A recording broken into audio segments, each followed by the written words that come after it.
하나님 말씀은 요한복음 17장 21절부터 26절까지 말씀입니다. 요한복음 17장 21절부터 26절까지 말씀 교독하겠습니다. 아버지여, 아버지께서 내 안에 내가 아버지 안에 있는 것 같이 그들도 다 하나가 되어 우리 안에 있게 하사 세상으로 아버지께서 나를 보내신 것을 믿게 하옵소서. 내게 주신 영광을 내가 그들에게 주었사오니 이는 우리가 하나 된 것 같이 그들도 하나가 되게 하려 함이니이다. 곧 내가 그들 안에 있고 아버지께서 내 안에 계시어 그들로 온전함을 이루어 하나가 되게 하려 함은 아버지께서 나를 보내신 것과 또 나를 사랑하심 같이 그들도 사랑하신 것을 세상으로 알게 하려 함이로소이다. 아버지여, 내게 주신 자도 나 있는 곳에 나와 함께 있어 아버지께서 창세 전부터 나를 사랑하심으로 내게 주신 나의 영광을 그들로 보게 하기를 원하옵나이다. 의로우신 아버지여, 세상이 아버지를 알지 못하여도 나는 아버지를 알았사옵고 그들도 아버지께서 나를 보내신 줄 알았사옵나이다.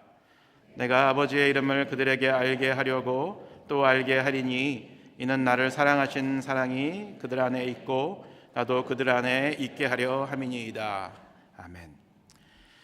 오늘은 금요 예배 기도 시리즈 5번째 시간인데요. 기도 위대한 일을 향하여라는 제목으로 하나님 말씀 증거하도록 하겠습니다. 지난 몇 주간 금요 예배에서 우리 부목사님들이 기도에 대한 귀한 말씀들을 계속해서 증거해주고 계십니다. 오늘을 포함해서 한 3번 정도 더 기도에 대한 말씀을 하게 되면 이번에 그 상반기 기도 설교 시리즈가 이제 마무리되게 됩니다.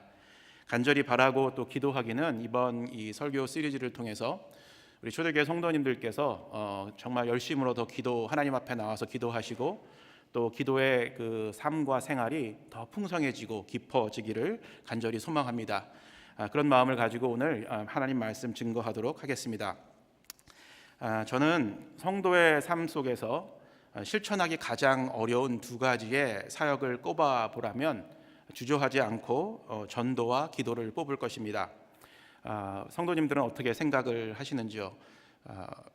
제 의견에 이렇게 동의하지 않으시는 분들도 있겠지만 많은 분들이 정말 이 전도하고 기도하는 일이 쉽지 않은 일이다라고 동의하실 것으로 생각됩니다. 이 전도가 어려운 이유에 대해서는 나중에 이제 저희가 한생명 초청 주간이 이렇게 있는데 그때 기회가 되면 전도에 대해서 좀 말씀을 드리려고 하고요. 오늘은 기도가 어려운 이유에 대해서만 먼저 좀 나눠보도록 하겠습니다. 왜 기도가 어려울까요? 사실은 기도는 저에게도 참 어렵습니다. 그 목회자이고 또 그 사역을 한 저도 20년 넘게 대학생들 사역과 또 교회 사역을 해오고 있는데 기도는 하면 할수록 더 어려운 것이 기도가 아닌가 이런 생각을 해보게 됩니다. 이 질문에 대한 답은 저는 예수님의 기도의 모습을 통해서 찾아볼 수 있다고 생각합니다. 누가복음 22장에 보게 되면 예수님께서 로마 병사들에게 잡히시기 직전에 감람산에서 기도하시는 장면이 잘 그려져 있습니다. 예수님께서는 자신이 곧 잡히셔서 고난 받으실 것이라는 것을 이미 알고 계셨지만 하나님 아버지의 뜻을 이루기 위해서 그 자리를 피하지 않고 더 간절한 마음으로 아버지 하나님께 기도하셨습니다. 누가복음 22장 44절 말씀 한번 좀 띄워주시면 함께 같이 읽어보겠습니다.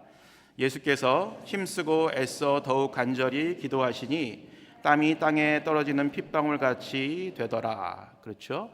예수님께서 얼마나 간절한 마음으로 애써서 기도하셨던지 그 땀방울이 핏방울이 되었다라는 것을 이렇게 기록을 하고 있습니다. 저희들 이 말씀을 보면서 얼마나 예수님께서 열심히 기도하셨는가를 짐작할 수가 있는 것입니다. 예수님께서 기도하시는 모습을 보면 이것을 한자로 이렇게 좀 요약을 한다면 저는 기도는 노동이다 이렇게 요약을 하고 싶습니다. 아마 이런 말씀 많이 들어보셨을 것이에요. 기도는 노동이다. 예수님은 좀 전에 읽었던 누가복음 22장 44절에서 힘쓰고 애써서 기도했다라고 이야기를 합니다. 힘쓴다라는 표현은요 아마 좀 육체적인 노동을 할 때 쓰는 표현인 것 같습니다. 힘쓴다, 그렇죠? 그리고 애쓴다라는 말은 애간장이 녹는다, 마음이 이렇게 타올랐다 이런 말을 쓸 때 좀 사용하는 표현인데 이것은 바로 예수님의 그 간절한 마음, 영적인 그런 노동을 의미한다고 이해해도 크게 문제될 것은 없을 것 같습니다. 예수님의 기도는 이 말씀을 통해서 보면 영적인 노동이었을 뿐만이 아니라 육적인 노동이었다라고 이해할 수 있겠습니다. 얼마나 간절하게 기도하셨던지, 얼마나 힘써서 또 얼마나 애써서 기도하셨던지 땀방울이 핏방울이 되었다고 이야기를 합니다. 이것을 과학적으로 굳이 어떻게 증명해야 될지는 모르겠지만 실제적으로 이런 경우들이 있는 것은 사실입니다. 아주 힘써서 힘을 이렇게 다해서 기도하다 보면 이 눈 안과 또 피부 겉에 있는 그런 실핏줄들이 터져서 땀과 함께 이렇게 흘러나는 경우들이 간혹 있는 것 같습니다. 아마 예수님께서도 장시간 동안 정말 힘쓰고 애써서 기도하셨기 때문에 이런 현상이 나타나지 않았을까 추측해 볼 수가 있겠습니다. 그런데 사실 요즘은요, 운동하기는 좋아해도 이 노동을 하는 것은 별로 좋아하지 않는 것 같습니다. 저는 운동도 안 좋아하고 노동도 안 좋아합니다. 그래서 이렇게 짐을 끊어놓고도 계속 도네이션만 하고 있는 상황인데, 빨리 고쳐야 될 나쁜 습관을 고쳐야 될 것 같습니다. 너무 생활이 윤택해지고 편안해지다 보니까 힘들고 그렇게 힘을 들여야 하고 애를 써야 되는 그런 이제 노동들은 하기를 원치 않습니다. 그러다 보니 이 육체적으로 또 비만의 병들에 걸리기도 하고요. 또 육체적인 비만뿐만이 아니라 영적인 비만도 걸리는 것 같습니다. 그래서 영육 간의 이 강건함을 잃어버리는 경우가 많이 있는 것이 사실입니다. 이 영육 간의 강건함을 유지하는 비결은 물론 육적인 비결은 이렇게 열심히 짐이나 아니면 날씨 좋은 날 뛰고 걷고 하면 육적인 건강은 회복할 수 있겠지만 영적인 건강을 회복하는 것은 저는 기도하는 방법밖에 없다고 저는 확신합니다. 육적으로만 건강해서 뭐가 중요하겠습니까? 이렇게 건장한 몸을 아무리 가지고 있어도 영혼이 병들어 있으면 아무것도 아닌 것 같습니다. 우리는 하나님 앞에서 영과 육이 강건해야 되는데 이 영과 육이 강건해지기 위한 비결은 저는 기도밖에 없다라고 생각을 합니다. 그래서 열심히 주님 앞에 나와서 기도하시면 영적으로도 건강해질 뿐만이 아니라 육적으로도 건강해질 수 있다라고 저는 확신합니다. 그래서 요즘 열심히 우리 담임 목사님께서 새벽마다 설교를 해주시고 계신데 새벽 기도에 열심히 좀 나오셨으면 좋겠습니다. 그래서 함께 기도할 때 하나님께서 영육 간의 강건함을 허락해 주시리라 확신합니다. 아멘 안 하시네요. 아멘입니다. 그러나 이제 이 기도해야 되는 이유는요, 단순히 영육 간의 강건함을 위해서만 기도해야 되는 것은 결코 아닙니다. 저희가 하나님 나라에 속한 백성들로서 또 예수님의 도를 따르는 제자들로서 제자도를 몸소 실천하는 예수님의 제자들로서 마땅히 우리는 기도해야 될 의무와 책임이 있는 것입니다. 물론 기도하게 되면 영육 간의 강건함을 얻을 수가 있지만 더 중요한 것은 하나님께서 우리를 제자로 부르셨고 또 교회로 부르셨고 하나님 나라의 백성으로 부르셨기 때문에 마땅히 우리는 기도해야 된다는 것입니다. 그리고 기도할 책임이 있다는 것입니다. 예수님께서는 공생의 기간 동안에 제자들을 훈련시키셨을 때 중요한 것을 훈련시키셨을 때는 항상 먼저 본을 보여주셨습니다.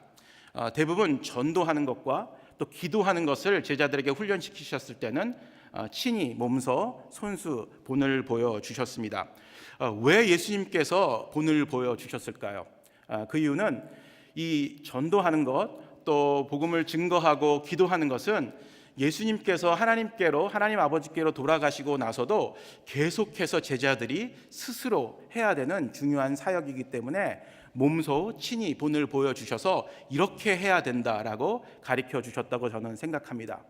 예수님께서 본을 보여주신 이 귀한 사역, 전도와 또 기도하는 사역, 물론 쉬운 사역은 아니지만 예수님께서 특별한 목적을 가지고 특별한 이유를 가지고 우리들에게 본을 보여주셨다고 저는 생각합니다. 오늘 저희가 함께 읽은 본문이 사실은 예수님께서 기도하는 본을 제자들에게 보여주신 것이고 또 오늘 우리들에게도 기도의 본을 친히 가르쳐 주신 것입니다. 요한복음 17장은요 아버지 하나님께 드리는 예수 그리스도의 중보 기도입니다. 예수님의 자신을 위해서도 기도하셨고 또 제자들을 위해서 기도하셨을 뿐만이 아니라 모든 성도들을 위한 예수님의 대제사장적 중보기도라고 이렇게 많은 신학자들이 이야기를 하고 있습니다. 전체 내용이 예수님의 기도로 되어 있는 아주 특별한 그런 장이고요. 마태복음 6장 9절부터 13절까지 나와 있는 그 주기도문, 예수님께서 가르쳐 주신 그 주기도문처럼 예수님의 특별한 기도의 내용들이 잘 담겨져 있는 아주 귀한 그런 하나님의 말씀입니다. 아까 말씀드린 것처럼 다수의 신학자들이 이 본문의 기도를 예수님의 대제사장적 기도라고 일컫는데, 그 이유는 그리스도의 대제사장적 사역의 절정인 십자가상의 죽음을 전제로 이 기도를 하나님께서 하셨기 때문입니다. 요한복음은요, 간단하게만 좀 그 구조를 말씀드리면, 요한복음은 크게 두 파트로 나눠집니다. 첫 파트는 1장부터 12장까지의 그 말씀으로서 예수님이 어떤 분이셨다, 예수님께서 이 땅에 왜 오셨다라는 것에 대해서 이야기를 합니다. 그리고 13장부터 21절까지는 다시 하나님께로 돌아가시기를 준비하는 예수님에 대해서 이야기를 해주고 있습니다. 그래서 이 12장까지가 끝나고 나서 그 세컨드 파트가 시작이 되는데, 13장부터 이제 세컨드 파트가 시작이 되는데, 14장부터 17장까지의 말씀은 예수님의 그 고별 설교가 담겨져 있는 부분입니다. 제자들과 그 굿바이 하기 전에 예수님께서 그 제자들을 향한 그런 애절하고 간절한 마음을 담아서 제자들에게 설교를 하고 있는 그런 부분이 14장부터 17장까지에 담겨져 있습니다. 그리고 이 17장의 기도문인데, 바로 이 고별 설교를 마무리하는 마무리 기도가 17장에 담겨져 있는 것입니다. 그래서 물론 대제사장적인 중보기도라고도 이야기할 수 있겠지만, 예수님께서 제자들을 향한 고별 기도다, 이렇게 우리가 이해할 수가 있겠습니다. 이 고별 기도하니까 얼마나 정말 마음이 짠합니까? 예수님이 그 사랑하는 제자들을, 물론 말은 잘 안 들었지만 그래도 사랑하셨던 것 같아요. 그 사랑하는 제자들을 놓고 가시는데 마음이 좀 짠하셨던 것 같아요. 그래서 애절하게 자기 자신을 위해서도 중보기도 하셨고, 제자들을 위해서도 기도하셨고, 또 제자들이 복음을 증거한 그런 성도들을 위해서도 기도하는 장면이 오늘 이 17장에 나와져 있습니다. 17장은 지금 말씀드린 것처럼 세 개의 파트로 나눠져 있죠. 1장 1절부터 5절까지는 예수님께서 자기 자신을 위한 기도, 하나님께 자기 자신에 대해서 중보하신 겁니다. 그다음 이제 6절부터 19절까지는 제자들을 위한 기도, 그리고 이제 26절까지는 바로 그 모든 믿는 자들을 위한 간구가 담겨져 있습니다. 그런데 이 기도의 전개 방식이요, 예수님으로부터 시작해서 점점 그 영역이 확대되는 것을 볼 수가 있습니다. 마치 그 사도행전 1장 그 8절의 말씀처럼 이렇게 점진적으로 확대되는 그런 이제 기도의 구조를 가지고 있는데, 중요한 것은 그냥 예수님께서 이렇게 확장만 하신 것이 아니라, 확장하면서 항상 포커스는 하나님 중심에 담겨 있다는 것을 보여주고 계십니다. 그렇기 때문에 이 기도라는 것은요, 예수님께서도 기도를 많이 하셨지만, 중요한 것은 내 뜻대로 기도한 것이 아니라, 예수님 뜻대로 기도한 것이 아니라 아버지 하나님 뜻대로 기도했다는 사실. 그래서 이것을 동심원적 구조라고도 이렇게 이야기를 하는데, 항상 예수님의 기도의 중심에는 뭐가 있었다? 하나님 아버지가 있었다는 것을 보여주고 있는 것입니다. 하나님 뜻대로 하는 것이 진정한 기도라는 것을 제자들과 오늘 우리들에게도 보여주고 계시다는 것, 그것을 예수님의 기도를 통해서 볼 수가 있다는 것이죠. 예수님의 간구의 내용은 하나님과, 좀 더 구체적으로 말씀드리면, 하나님과 자신과 제자들이 복음 안에서 사랑으로 하나가 되기를 위한 기도였습니다. 뭐 안에서요? 복음 안에서 하나가 되기를 위한 기도였습니다. 또한 제자들을 세상에 보내시어 복음을 증거케 하심으로 믿게 된 모든 자들에게 임마누엘의 축복이 임하시기를 위한 기도였습니다. 그래서 이 기도의 내용은 자신의 사랑하는 제자들을 이 땅에 두고 가는 예수님의 애정어린 마음과, 아까 말씀드렸죠, 또 인류를 구원하시기 위한 헌신의 비장한 마음이 함께 담겨져 있는 기도라고 볼 수가 있습니다. 예수님께서는요, 이제 오늘 본문으로 돌아가서 예수님께서는요, 제자들을 위한 기도를 하신 후에 제자들뿐만이 아니라 제자들이 복음을 증거한 모든 성도들을 위해서도 함께 기도하셨습니다. 예수님께서는 특별히 그들이 하나가 되어 예수가 그리스도이심을 믿게 해달라고 간구하셨고요. 또한 하나님께서 아들을 사랑하신 것 같이 세상을 사랑하셨다는 사실을 그들도 알게 해달라고 함께 하나님께 기도하였습니다.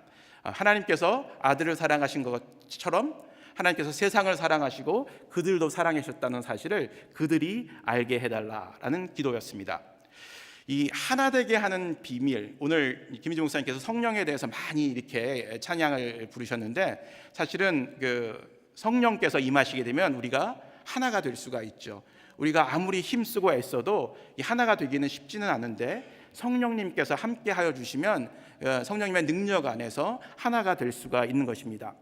이 죄인인 인간들이 그러므로 예수 그리스도를 믿음으로써 성령님께서 함께 해 주심으로 말미암아 죄사함을 받고 하나님과 연합되며 성도들 간에 그리스도 안에서 한 몸을 이루게 되는 것입니다. 이 한 몸을 이루는 그 공동체를 무엇라고 부릅니까? 교회라고 부릅니다. 예수님께서 그리스도 안에서, 복음 안에서 하나님과 당신과 모든 믿는 자들이 하나가 되게 해달라는 그 기도는 바로 무엇을 위한 기도였다? 교회를 위한 기도였다라는 것입니다.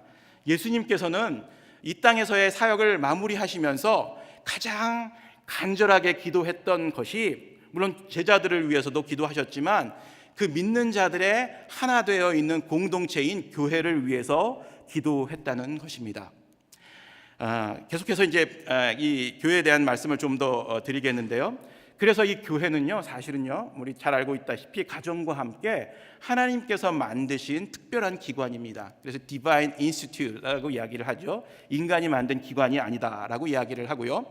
여러분들 잘 알다시피 이 교회는요, 성도들의 그런 그 하나됨을 통해서 이루어진 하나님의 기관인데, 한 가지 질문 드리고 그 다음 계속할게요. 이 교회의 머리는 누구십니까? 뭐 다 아는 질문이지만 한 번 더 확인하겠습니다. 예, 혹시 목사님이라고 생각하시는 분들은 안 계시겠죠? 큰일 납니다. 예, 그러면 교회의 머리는 예수님이시고요. 그렇다면 이 교회의 몸을 이루는 지체들은 누구일까요? 바로 성도들입니다. 예, 그래서 이 교회는 머리가 예수님이시고 교회의 몸은 성도들로 이루어진 지체라는 사실들을 꼭 기억하셔야 합니다. 에베소서 4장 11절과 12절 말씀을 한번 읽어봤으면 좋겠습니다. 함께 읽겠습니다. 시작. 선지자로, 어떤 사람은 복음 전하는 자로, 어떤 사람은 목사와 교사로 삼으셨으니 이는 성도를 온전하게 하며 봉사의 일을 하게 하며 그리스도의 몸을 세우려 하심이라. 예, 그렇습니다. 하나님께서는 성도들을 은사대로 부르시고 사역하게 하신 특별한 이유가 있는데, 그것은 바로 그리스도의 몸인 교회를 세우기 위함입니다. 하나님께서 우리들에게 은사를 주셨습니다. 아마 저는 여기 계신 모든 성도님들이 하나님께서 주신 은사를 받았다고 저는 확신합니다. 은사가 없는 분은 없을 거라고 믿어요. 그런데 그 은사는 누구를 위한 것이다? 나를 위한 것이다? 아니다. 예, 누구를 위한 것이다? 주의 몸된 교회를 위한 것이다 라고 분명하게 이야기해주고 있습니다. 하나님께서 우리를 교사로, 복음을 증거하는 자로, 가르치는 자로 부르는 이유는 바로 교회를 세우기 위함이다 라고 이야기를 합니다. 그리고 교회는 사실 여러 개의 교회가 있어서 이 뉴욕, 뉴저지 지역에도 800개 정도의 교회가 있다고 하는데 더 늘어났을지도 모르겠습니다. 그렇지만 이 교회는 궁극적으로 하나의 교회입니다. 왜냐하면 머리 되시는 예수님이 한 분이시기 때문에 그렇습니다. 에베소서 4장 5절과 6절 말씀 한 번 더 같이 읽어보겠습니다.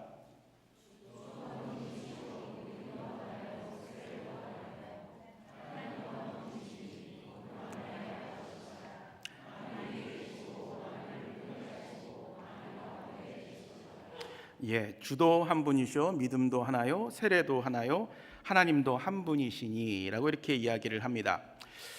예수님께서 교회를 세우신 목적은 땅끝까지 복음이 증거되어 이 땅의 죄인들이 구원을 받고 하나님 나라의 백성이 되어 하나님을 예배하고 찬양하는 것을 보시기 위해 세웠다고 저는 믿습니다. 그래서 교회가 이 땅에 존재하는 궁극적인 목적은 사실은 전도하고 선교하기 위한 것이 아니라 이 전도와 선교를 통해 그 복음이 증거되고 그 복음을 받아든 사람들이 천국의 백성, 하나님 나라의 백성이 돼서 하나님을 한 마음과 한 뜻으로 하나가 되어서 예배하는 데 있다고 저는 확신합니다. 결국은 그래서 교회의 목적은 하나님을 예배하는 데 있습니다. 그런데 안타깝게도 이 시대의 교회는 그런 하나님을 예배하는 그런 모습들, 한 마음과 한 뜻으로 하나님을 찬양하는 모습들이 참 안타깝게도 잘 그렇게 흡족하게 보여지고 있지 않는 것 같아서 더 많은 기도가 필요하지 않나, 저는 이렇게 생각을 합니다. 이 시대는 교회를 위한 기도가 그 어느 때보다도 많이 필요한 시대라고 확신합니다. 전 세계적으로, 왜냐하면 전 세계적으로 이 교회가 힘을 잃어가고 있고 또 본연의 역할을 제대로 하지 못하고 있기 때문입니다. 또한 교회 안에 사랑이 식어서 하나됨을 이루지 못하고 있기 때문에 우리가 더 간절한 마음으로 기도를 해야 된다고 확신합니다. 최근에 소식을 들어서 아시겠지만 이 선교지에 있는 교회들이 많은 어려움을 겪고 있습니다. 특별히 중국에 있는 교회들이 중국 공산당의 핍박을 받으면서 하나둘씩 문을 닫아가고 있습니다. 우리가 함께 오랫동안 같이 사역했던 중국의 그 시온교회도 이미 문을 닫았고 좀 1,500명이 모이던 교회였었는데 하루아침에 그 문을 닫고 이제는 흔적도 없어졌습니다. 함께 사역하시던 우리 목사님들도 뿔뿔이 흩어져서 어디에 가 있는지 정말 알 수가 없는 그런 상황입니다. 얼마나 교회가 지금 핍박을 받고 있는지 우리가 간절한 마음으로 선교지에 있는 교회를 위해서 우리가 기도해야 될 것입니다. 또한 유럽과 영국과 유럽의 교회들은 어떻습니까? 한때 이 기독교가 유럽의 모든 사회와 문화와 정치와 경제의 중심이 되었지요. 교회를 통해서 모든 것들이 이루어졌습니다. 그런데 지금은 이 교회에서 젊은이들이 이미 떠나버렸고 노인들만 남았습니다. 우리 이번 여름에도 영국에 이제 전도하러 가는 그런 선교 프로그램이 있는데 갈 때마다 그 교회들을 보면서 우리 참여하시는 성도님들이 그 찢어지는 마음을 안고 기도하며 돌아오신다고 그렇게 간증하는 것을 들었습니다. 정말 이 교회가 문을 닫는 것뿐만이 아니라 이 교회의 재정적으로 여러 가지 어려움이 있다 보니까 교회를 그냥 팔게 되는데, 문제는 그 판 교회들이 술집으로 변하고 또 디스코텍으로 변하고 클럽으로 변하고 심지어는 그 이슬람교의 그 모스크로 변화되는 변한 그런 교회들도 계속해서 나타나고 있다고 합니다. 우리가 살고 있는 미국은 어떨까요? 미국에 있는 교회들도 정말 만만치는 않은 것 같습니다. 유럽에 있는 교회들과 크게 다르지 않죠. 요즘은 그 교회에서, 미국에 있는 교회에서 이 동성애를 인정하는 교단들이 계속해서 늘어나고 있습니다. 최근에 저희 옆 동네에 있는 교회도 그 동성애를 인정하지 않는다는 유로 교단에서 탈퇴하였고 결국은 그 교회를 그냥 교단에 놔두고 나오게 되는 그런 이제 일도 있었죠. 또 동성애자들이 교역자들이 되는 그런 경우들도 있습니다. 그리고 목사들이 그 동성애자들이 왔었을 때 결혼을 주례하지 않거나 결혼 증명서를 발급하지 않으면 감옥에 갈 수 있는 그런 어처구니 없는 일들도 발생을 하고 있습니다. 한인 이민 디아스포라 교회는 어떨까요? 저희 교회를 포함해서 이 이민 디아스포라 교회도 물론 저희 교회는 참 하나님의 은혜로 아직까지도 귀하게 사역을 잘 감당하고 있는데 많은 이민 교회들이 어려움을 겪고 있습니다. 이번 주에 저희 교회가 속해져 있는 교단의 그 노회를 참석을 했습니다. 뉴저지 노회에 참석을 했는데 점심 식사 후에 제가 속한 그 선교위원회에서 노회 목사님들과 함께 이야기를 할 수 있는, 사역에 대해서 나눌 수 있는 시간이 있었습니다. 그런데 안타깝게도 거기에 참여하신 거의 모든 목사님들이 섬기는 교회가 자립을 할 수 없는 교회였습니다. 50명 미만의 교인들이 있는 교회였었고 심지어 어떤 목사님들께서는 교회 문을 닫고 재정적으로 또 여러 가지 그 어려운 문제들이 너무 많아서 그냥 교회를 더 이상 운영하지 못하고 가정에서 그 사모님과 또 그 아들, 딸 그리고 손자, 손녀들과 그렇게 예배를 드리는 분도 있었습니다. 그리고 목사님들이 너무 많이 지쳐 계세요. 너무 힘들고 어려운 상황 가운데서 사역을 하다 보니까 많이 지쳐 있는 그런 모습들을 볼 수가 있었고요. 이렇게 말씀하시는 목사님도 계셨어요. 뭔가 좀 해보려고 하는데 이거 밑 빠진 독에 물 붓는 게 아닌가. 이미 벌써 낙담하시고 실망하셔서 아무것도 새롭게 시작하시지 못하는 그런 목사님들도 있는 것을 보며 참 안타까운 마음이 절로 들었습니다. 오히려 저희 교회처럼 이렇게 하나님께서 부흥케 하시고 또 많은 것들을 축복을 허락하셔서 이렇게 아름다운 그 예배당에서 또 귀한 사역들을 감당하는 곳에서 사역하는 목사가 오히려 좀 그분들에게 죄인 같은 그런 느낌을 받기도 했습니다. 참 안타까운 마음으로 기도하고 돌아왔습니다. 이 조국의 교회의 현실은 어떨까요? 역시 마찬가지인 것 같습니다. 어떤 분들은 이미 기울어진 배와 같다. 한국의 교회가 이렇게 이야기를 합니다. 옛날에는 교회가 세상을 많이 걱정을 했는데 요즘은 세상이 교회를 더 걱정하는 그런 시기가 되었습니다. 양적으로는 뭐 팽창했을지 몰라도 질적으로 좋아진 것은 거의 없는 것 같습니다. 안타깝게도 지금은 양적으로도 계속해서 줄어들고 있다고 합니다. 참 그 세상의 귀감이 되기보다는 세상의 조롱거리와 손가락질거리가 된 안타까운 현실 속에서 우리 조국의 교회를 보고 있습니다. 성도 여러분들, 이런 교회의 현실을 보면서 어떤 생각을 하고 계십니까? 우리 교회는 뭐 아직까지 별 문제가 없으니까 괜찮아라고 그렇게 안심하고 계십니까? 아까 말씀드린 것처럼 교회는 하나입니다. 하나님이 하나이시고 주도 하나이시고 성령도 하나이시기 때문에 교회는 하나입니다. 그렇기 때문에 우리 교회가 잘 이렇게 사역을 감당한다고 하더라도 우리 주변에 있는 다른 교회들이 고통받고 어려움을 겪는다면 우리가 어떻게 해야 되죠? 마음 아파하고 함께 기도해야 될 것입니다. 그리고 오늘 이 자리에 계신 성도님들, 우리 사랑하는 초대교회 성도님들, 얼마나 기도 생활 가운데, 기도 가운데 교회를 위한 기도를 하고 계십니까? 교회를 위한 기도가 더 많이 필요한 것 같은데 사실 안타깝게도 저부터 교회보다는 우리 가정을 위해서 또 우리 자녀들을 위해서 더 많이 기도를 하지 않나 이런 생각을 해봅니다. 물론 가정을 위해서 자녀들을 위해서도 간절히 또 많이 기도해야 되겠죠. 그런데 그 이전에 하나님께서 우리에게 허락하신 이 주의 몸된 교회를 위해서 우리 성도님들 더 많이 기도하시기를 주의 이름으로 축원합니다. 교회는 그리스도의 몸을 이루는 성도들의 연합체입니다. 한 몸이고 생명이 있는 유기체입니다. 살아있는 기관입니다. 그래서 다른 한 부분의 지체가 아프고 고통받으면 다른 부분의 지체가 함께 아파하고 고통을 나누어야 합니다. 이것은 지극히 당연한 것입니다. 다른 교회가 아파하고 고통받으면 우리 역시 아파하고 슬퍼하고 그 고통을 함께 나누어야 합니다. 주의 몸된 교회가 또한 건강하게 유지되고 성장할 수 있도록 우리는 서로 더 열심으로 사랑해야 합니다. 하나님께서 사랑하라고 명령하셨습니다. 명령입니다. 선택이 아닙니다. 복음 안에서 하나가 되기 위해서는 우리는 반드시 사랑해야 합니다. 교회 안에서 사랑해야 됩니다. 그런데 안타깝게도 교회 안에서 점점 사랑이 식어가고 있는 것 같습니다. 더 사랑하는 우리 초대교회 성도님들 되시기를 주의 이름으로 축원합니다. 그리고 잘 섬기기 바랍니다. 서로를 섬기고 나보다 남을 낮게 여기시기 바랍니다. 또 하나님께서 우리에게 주신 명령을 순종함으로 교회를 헌신적으로 섬기는 성도님들 되시기를 주의 이름으로 축원합니다. 교회 안에 분란과 갈등이 생겨서는 절대 안 됩니다. 이것은 하나님의 뜻이 아니기 때문에 그렇습니다. 시기하고 질투하고 미워하는 것은 하나님의 뜻이 아닙니다. 사랑하는 것이 하나님의 뜻입니다. 불평과 불만을 쏟아내지 마십시오.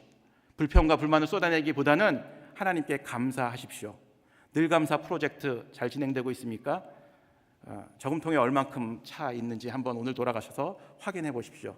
그것뿐만이 아니라 그 감사 노트에 얼마나 감사하는 것들이 적혀져 있는지 한번 확인해 보셨으면 좋겠습니다. 한 성도님으로부터 들은 이야기인데 자녀분들이 Thank God for 초대 Church 이렇게 감사의 제목을 쓴 자녀들도 있다고 합니다. 여러분들 혹시 초대교회를 하나님께서 허락해 주셔서 초대교회의 지체가 되게 해주셔서 감사합니다 이렇게 한번 감사의 제목을 적어보셨습니까? 오늘 돌아가셔서 꼭 적어주시기 바랍니다. 꼭 적어주시기 바랍니다. 부탁드리겠습니다. 예수님은 하나님의 뜻이 하늘에서 이루어진 것 같이 이 땅에서도 그 하나님의 뜻이 이루어지게 하시기 위해서 교회를 세우셨습니다. 그리고 세우신 것만이 아니라 그 교회를 위해서 끝까지 기도하셨습니다. 그리고 우리에게 예수님처럼 교회를 위해서 기도하도록 당부하셨습니다. 그리고 본을 보이셨습니다. 우리는 예수님의 제자로서, 교회의 지체로서 마땅히 교회를 위해서 먼저 기도해야 합니다. 오늘 기도, 위대한 일을 향하여 이렇게 제목이 붙어 있는데, 사실은 우리가 기도를 통해서 위대한 일을 할 수 있는 것은 주의 몸된 교회를 위해서 기도할 때 가능합니다. 이 교회를 위해서 기도할 때 이 세상은 결코 어두워지지 않을 것입니다. 이 교회가 살아서 하나님의 뜻대로 움직여질 때 이 세상의 빛과 소금의 역할을 우리들은 할 수 있을 것입니다.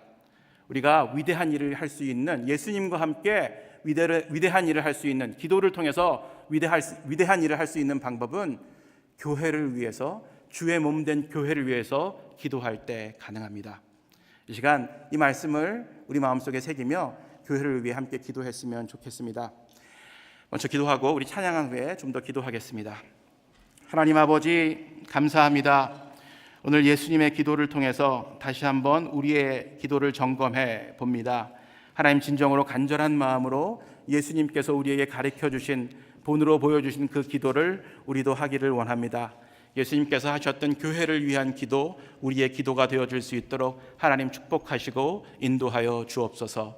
예수님 이름으로 기도합니다. 아멘.